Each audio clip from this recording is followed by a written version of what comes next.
Well, you know, I've heard some discussion on, street discussion, so to speak, on that particular job. And in not keeping things abreast and up to snuff, so to speak, so you know what money you got and what you can do, or if you have to enlarge the job or address another issue with the job, hoping that you don't go over budget, and not doing that, that creates a lot of inequities. And I'm relating to a sidewalk or curb and gutter that was poured down there. We may have been able to address that if we knew where we were. So consequently, I guess it's in. Last meeting we were here, they poured it unknowingly to us, I believe. Correct. And so consequently, there's other people that it was advantageous to them to be involved and address the issues in front of their homes or whatever. So consequently, this particular individual, we couldn't move because we didn't know if we could afford it, so to speak, right? Correct. So consequently, that person put their own sidewalk in, or curb and gutter, and it's it's inequitable to that individual. Correct. Is that right? I mean, that's it is right, because you know, we were standing there that day looking at this curb and gutter. You know, I didn't have these numbers that I'm requesting here, and the thing about it is that we were going into a portion of the project that is, you know, of the largest concern as far as potential issues down there, because we're getting in the bottoms, the material is not very good. You know, we have approved a change order to come in and remove some additional of those materials. Yeah. And, you know, quite frankly, we've moved a lot, it's going good, but there's some areas that, you know, we've just done quite a bit of work at, and we're still having trouble getting them stabilized. And so, you know, without all this other money, knowing what those potential costs are, you know, I'm not comfortable standing up there looking and saying, yes, let's go ahead and do this, because, you know, we're just coming to, you know, a tough portion of this project that we need to do some work to make sure that we do our best to get this thing as most stable as we can for the long term. And it just, I can't make those decisions. And so it is being inequitable to some of the residents around there that you know, come to the table and how to do this. And so, you know, I wasn't there, but Ron himself can probably explain to you a little bit more of what's going on, because he's talked to that resident homeowner personally about what transpired with that curb and gutter. So if you have more questions, you definitely know to ask Ron. He can probably explain more of what transpired on this. Well, the big change order on the soil stability and so forth, that was addressed kind of in the change orders that we approved. Correct, it was. It was. But I'm standing here, sitting here today saying, hey, that we may have to readjust that a little bit just because we're running through a little bit more. Yeah. But, you know, I'm comfortable with that one because we know what those costs are. You know, we come to an agreement saying, okay, here, we kind of said, hey, here's the amount to go out that we have the right to go and spend based on an estimated number of yardages that we need to remove and replace with better material.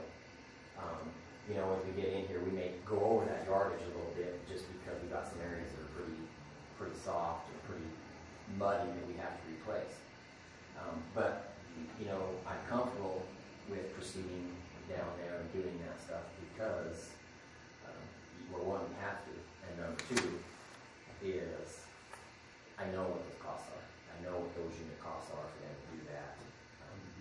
So we can work through that stuff. Ron, you want to? Yeah, the resident at that address on Bell, she told us that she was approached by Terry Reck, and he told her that the city was not going to complete the curb and gutter, and that she had to make a decision: do you want us to pour it or not? And they worked out a price, and they poured it. Well, she was there when I met with Terry also, and that's why I told him, I said, you know, if we would have known how much money we have left, we could have worked a change order in here and got this down to where it will not impact her. Well, the city was discussing options to do that or later after the Yeah, after the project. fact, right. So the city will come in and do it. They hadn't got to that point yet, it was the problem. And then before we knew what was going on, it was done.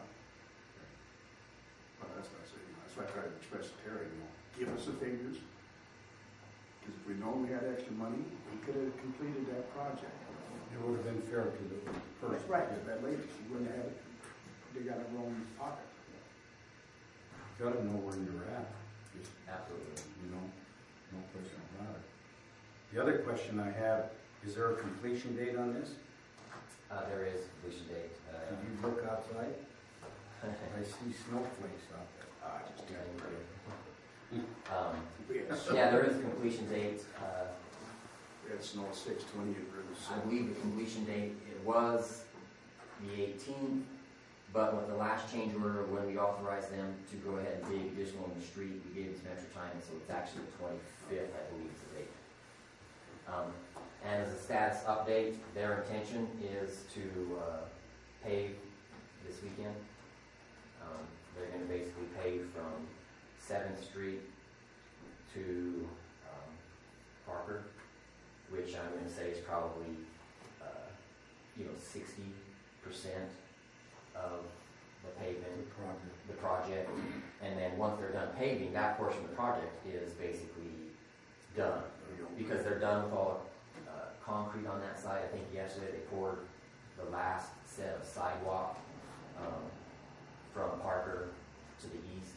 And so basically when they get done on Saturday, other than some little cleanup work, obviously some odds and ends coming and raising the water valves to the surface, but the paving and 99% of the east side of that project will be completed Saturday. 99% of 60%. 99% of 60%, correct. Correct. And then they're working on the other side. And, at this point in time, the weather holds, they got time as long as the weather holds. Because it actually goes fairly quickly when they get down there and get working. This one block was kind of,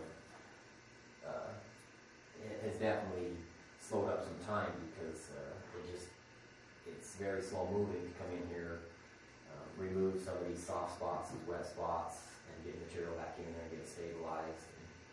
What is the temperature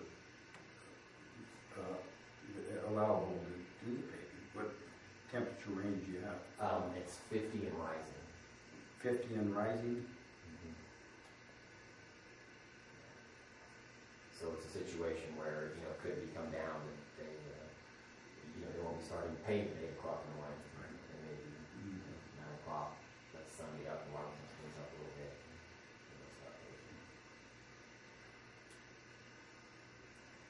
So the change orders that they've piled up or holding in their pocket, so to speak, they haven't been approved. They don't know a price. No. And it's not going to affect paving that project Saturday. Well, the only way that it'll affect paving Saturday is if, in fact, because they don't have these change orders into us as we speak right now, that basically saying it will stop. I believe they were just fine grading and finishing everything up, and so they're probably ready to pave that portion because they were just fine grading, everything done.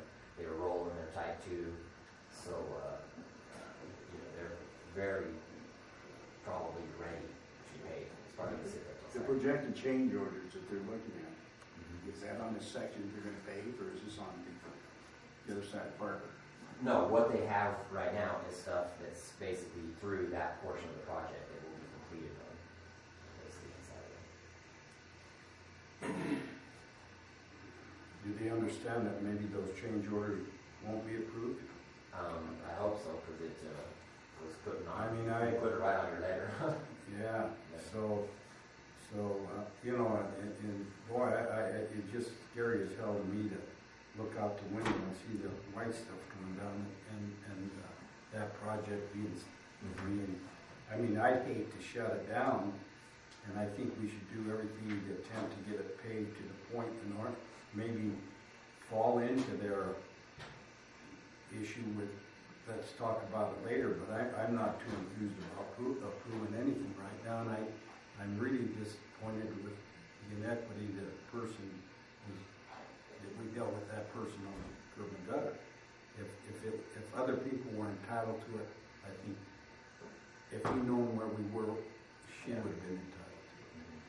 So, but I just don't see, I think we're gonna have some huge questions in approving any change right now.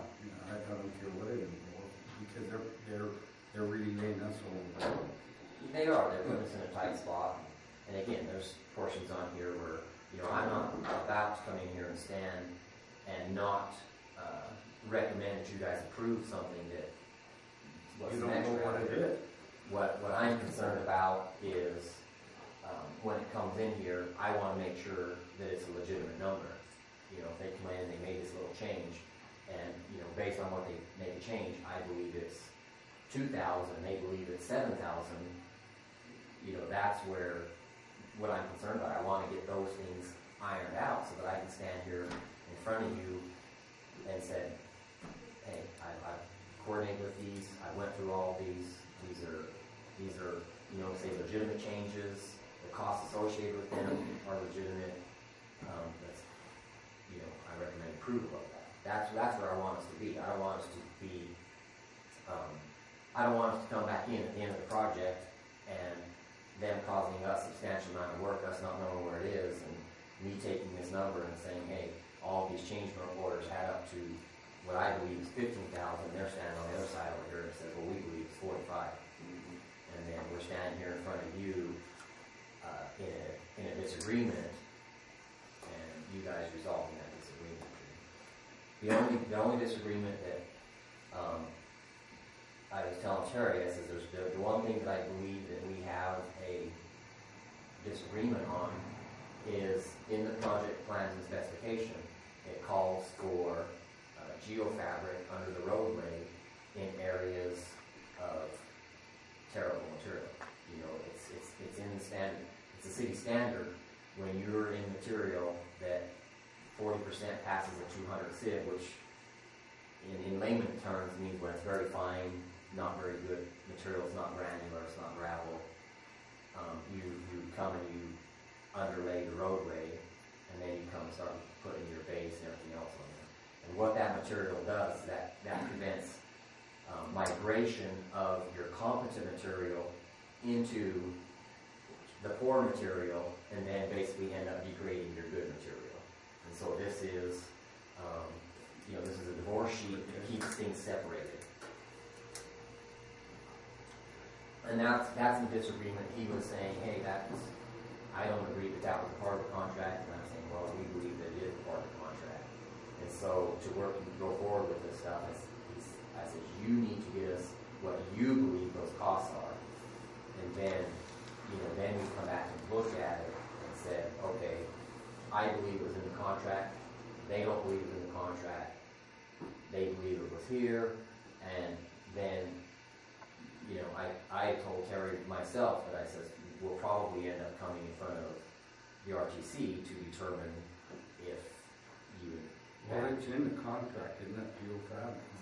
It is, yeah, and in my belief that it's in the contract, it's in the details. I believe it's in the contract. It's the city standard. It's the city standard drawings that are calling for that stuff. So it's my belief that it is. He's basically saying that he doesn't believe that it is. And so again, we have a disagreement now, but when all these numbers come back together, we may be able to work through these things. But I'm standing here, there's nothing to negotiate with them at this point in time. There's nothing that all I can sit here is talk. I can't advise at this point in time.